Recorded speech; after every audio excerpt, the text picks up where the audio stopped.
Learning outcomes. After studying this module, you shall be able to understand the meaning and the types of government debt instruments. Understand the advantages of GSEC investments and the major investors of government securities. Analyze the yield and the pricing of government debt securities. Describe the process of issuance and the forms of holding of government securities. Let's introduce the subject.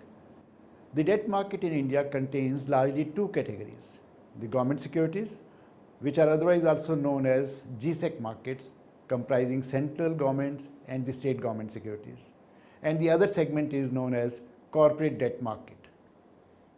Government has to fund the fiscal deficit through public borrowing. For that purpose, Reserve Bank of India, on behalf of Government of India, floats the fixed instruments in the market which are subscribed by various institutional and non-institutional investors. These instruments are known as sovereign securities and they are default-free securities for investors. They imply debt obligation on the part of the Government of India. Because of their default-free characteristic, they are also known as gilt-edged securities. Another category of the fixed income instruments include corporate bond, financial institutions bonds, and PSU bonds.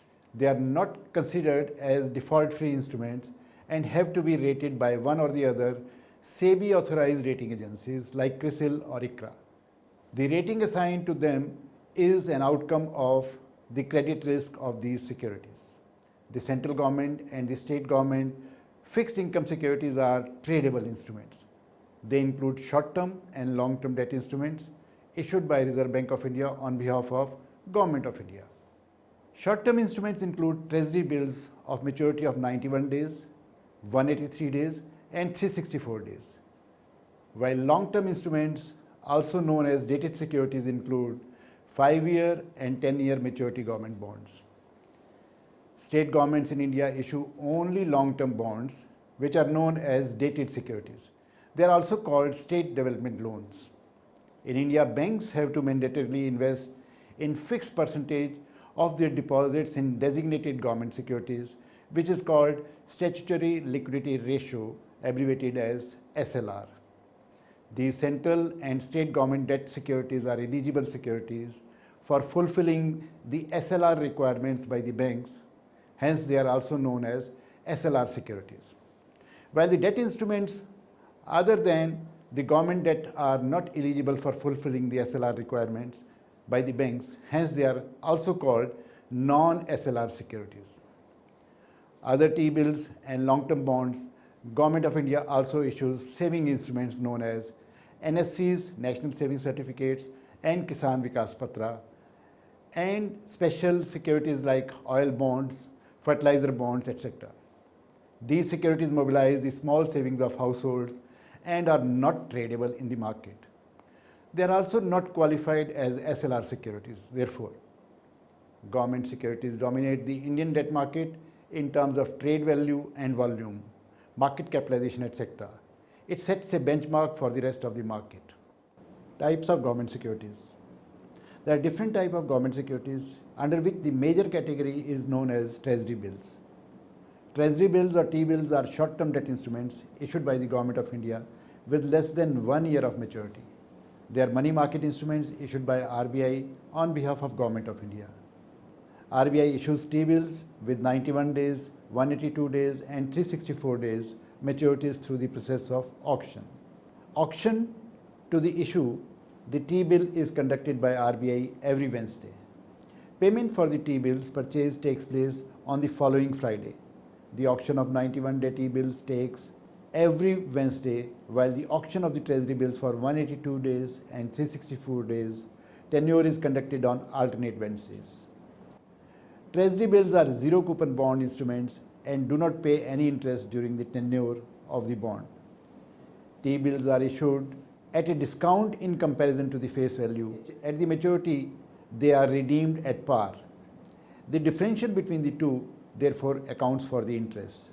For example, if a 91-day treasury bill of Rs 1000 par value is issued at Rs 990.30, meaning thereby at a discount of 9.70, it would be redeemed at the face value of Rs 1000.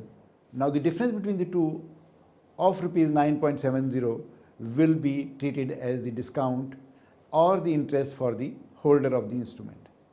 Now there are cash management bills issued by the Government of India.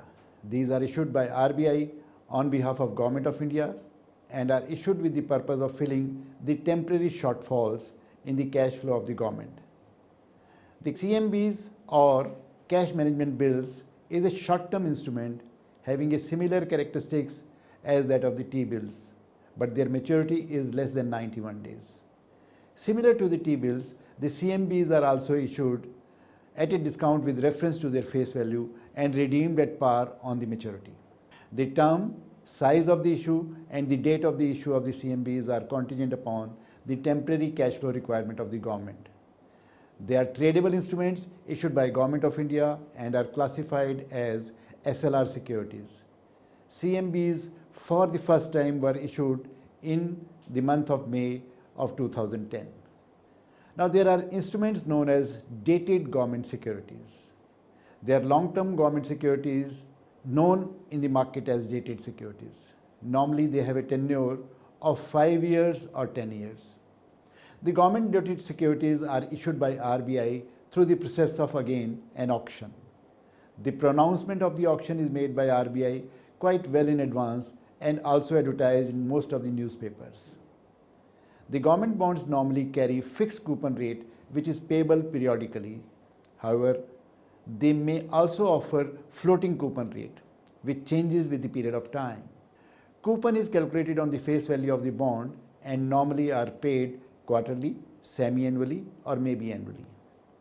For all the government debt securities, the registry or the depository function is performed by the office of the RBI known as Public Debt Office. They ensure the timely allotment of the bonds, payment of periodic coupon and the redemption of the bond. The terminology of the dated security coupon government debt instruments comprises largely the coupon rate, the issuer of the debt, maturity date and face value. For example, 7.49% GS 2017 implies that the coupon rate on this bond is 7.49%, which is paid on the face value of the bond. And the name of the issuer is Government of India. The date of the issuance, as is being mentioned clearly, is 2007, 16th April 2007, and the maturity is after 10 years, that is 16th April 2017. The coupon payment dates are half yearly and the minimum size of the issue is rupees 10,000. When the two government securities with the similar characteristics have their maturity in the same year, then for the purpose of distinction, we have to mention clearly the maturity period. In one of the instruments, the month of maturity is added to the terminology of this security. For example, 6.05% GS 2019 FAB implies that the government debt security which has a coupon of 6.05% is going to have a maturity of February 2019. In case the coupon payment date falls on the holiday, then the coupon is paid on the next working day. On the other hand, if the redemption of the government bond falls due on the holiday, then the redemption payment will be made just on the previous working day. Let's talk about the types of dated securities. There are fixed rate bonds and there are floating rate bonds. Now, fixed rate bonds, as the name itself signifies, are the bonds which offer the investor a fixed rate of coupon to be paid on the face value. The coupon rate will remain fixed through the tenure of the bond, irrespective of any movement in the market interest rates. The majority of the government bonds carry fixed coupon rate. For example, on 22nd of April 2008, 8.25% GS 2018 was issued for a tenor of 10 years with a maturity date of April 22, 2018. Coupon payment frequency on this debt security is half yearly at 4.12%, which is half of the annual coupon of 8.24%.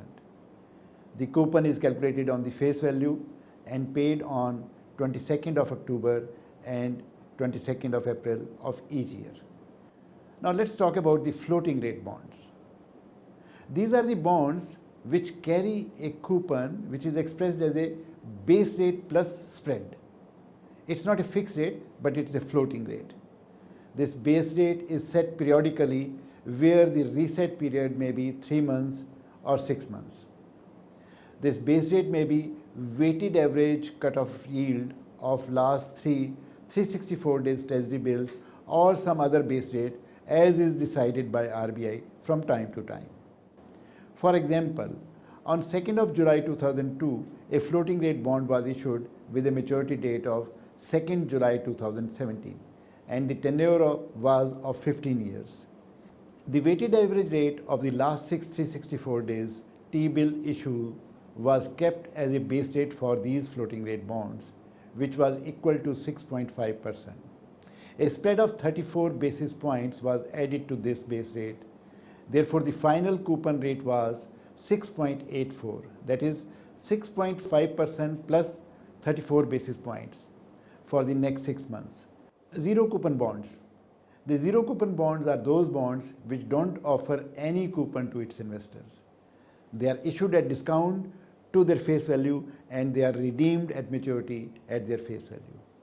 The difference between the issue price and the redemption value, therefore, serves as the interest rate for investors. Since a long time, zero coupon bonds hasn't been issued by Government of India somehow. Now there are another kind of bonds which are inflation adjusted bonds known in the market as capital index bonds. These bonds aim at protecting the investor's capital from inflation. For this purpose, the principal of the bond is linked to some inflation index. In December 1997, a capital index bond was issued by Government of India in which the principal amount was hedged against the inflation. These bonds matured in year 2002. A fresh issuance of the inflation index bonds is being talked about and planned by the Government of India, wherein the payment of both the coupon as well as the principal on the bond will be linked to the inflation in the economy. For these bonds, the principal will be indexed against the inflation. The coupon will be calculated on the index principal. This will take care of the inflation for the investor in these bonds. Now there are bonds which can be issued with call and put options. Bonds which are issued by government with an option to buy back the bond by the Government of India prior to the maturity in case the general interest rate happens to go down a specified level. Thus, in case of bonds with the call option, the government has to right to buy back the bond at the face value. Similarly, the bonds with the put option are the bonds which give the investor the right to sell back the bond to the government at the face value prior to the maturity in a situation when the interest rates happen to rise about a specified level. For example, on 18th of July 2002, 6.72% GS 2012 were issued with a tenure of 10 years.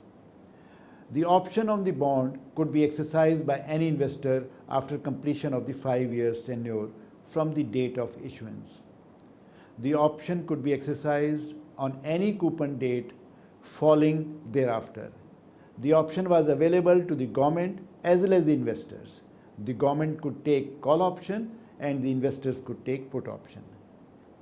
The government has the right to exercise the call option to buy back the bond at par value, while the investor has the right to exercise the put option to sell the bond back to the government at par value at the time of any of the half-yearly coupon dates starting from July 18, 2017.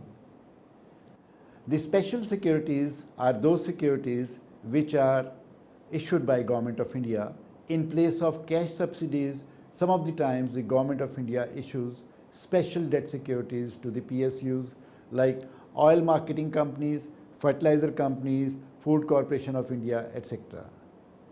They are long-dated securities with a spread of about 20 to 25 basis points over the government-dated securities of a comparable maturity. There is another term called STRIPS. The STRIPS implies separate trading of registered interest and principal of securities. They are the instruments in which the principal amount and each coupon of a fixed coupon security is detached and is traded separately at zero coupon bond. Strips in government securities are being planned in Government of India. Such securities will ensure availability of the zero coupon government bonds, which will enable the contribution of market-linked zero coupon yield curve, known in this world as ZCYC. Strips will also serve as an additional instrument for the institutional investors to meet their asset liability management. Now let's talk about state development loans, SDLs. The dated securities issued by state government are known as SDL. SDLs are issued by the process of auction and they are eligible SLR securities and can be used under repo transaction as collateral. GSEC investments. Now let's talk about what are the major advantages of investing in these government securities. The government securities obviously carry no risk of default. They offer highest safety and least volatility. The benefits include instrument can be modified like index-linked bonds, strips, etc. Higher leverage value will be provided if funds are borrowed against these GSECs. No TDS is deducted on the interest earned on these bonds. On the interest earned on the government securities, the tax exemption is available up to a level of 3,000 rupees in addition to a limit of 12,000 rupees under Section 80L. The greater diversification opportunities are available in these government securities. Trading volume in the government securities is very high and therefore liquidity is very impressive. Now, who invests in these government securities? The major investors of government securities in India. Let's talk about them. The biggest of the investors of government securities in India are the commercial banks and the primary dealers. Banks also need to fulfill the SLR requirement and they therefore account for more than 60% of the trading volume in the government securities market in India. Other than commercial banks, all major institutional investors like mutual funds, insurance companies, NBFCs, foreign institutional investors and the corporate, they also happen to invest in the government market, which is called GSEC market, because of the safety and liquidity offered by these government securities. Let's talk about government securities yield and the pricing. Who decides the price of these bonds? Basically, it is the demand and supply which decides the prices. But the prices of these government securities are also dictated by some of the other factors, which are economic conditions, expected rate of inflation, money supply conditions in the economy and the growth prospects of the economy, prevailing interest rates in the market and the rate of new issues, the future interest rate forecasts based on the trade-off between growth and inflation, credit quality of the issuer, developments in the other markets like money market, foreign exchange market, credit and capital markets, they all happen to have an impact on the pricing of these bonds. Even the international bond market scenario, specifically the US Treasuries, that affect the pricing of the government securities in India too. Policy announcements by RBI, which include the changes in the key policy rates like repo rate, CRR, open market operations in the monetary policy, they also have to have an impact on the prices of government securities prevailing at any point of time. Now, a term which is very commonly discussed in this market is known as yield. What do you mean by the term called yield? Yield is basically an effective rate of interest earned by a bond investor. There are several yield concepts like current yield, yield to maturity known as YTM, which can be explained like this. YTM is the most popular measure of yield in the debt markets, and it represents the return on investments earned by the investor if they hold the security until maturity. YTM depends upon the market price, coupon rate, and the remaining term to maturity. Now, the current yield. At any point of time, the bond prevailing price will decide the yield being earned by the investor on that bond. The current yield is calculated by dividing the coupon by the market price. Very simply, current yield is equal to coupon divided by the market price multiplied by the face value of the bond. For example, if the market price of a 10.18% government security 2012 is rupees 120, the current yield on that bond will be 0.1018 divided by 120 into 100, giving us the current yield of 8.48%. Calculation of yield to maturity. YTM of a bond implies the return to the bondholder if the bond is held until maturity, given the price at which the bond is purchased by the investor. In other words, the YTM is like internal rate of return generated by bond investment. It is the rate at which the present value of all future cash inflows related to the bond becomes equivalent to the cash outflow or the current price of the bond, where the future cash flows include periodic interest as well as principal amount. An important assumption here is that the YTM is the reinvestment of the periodic coupon interest over the life of the bond at the same rate.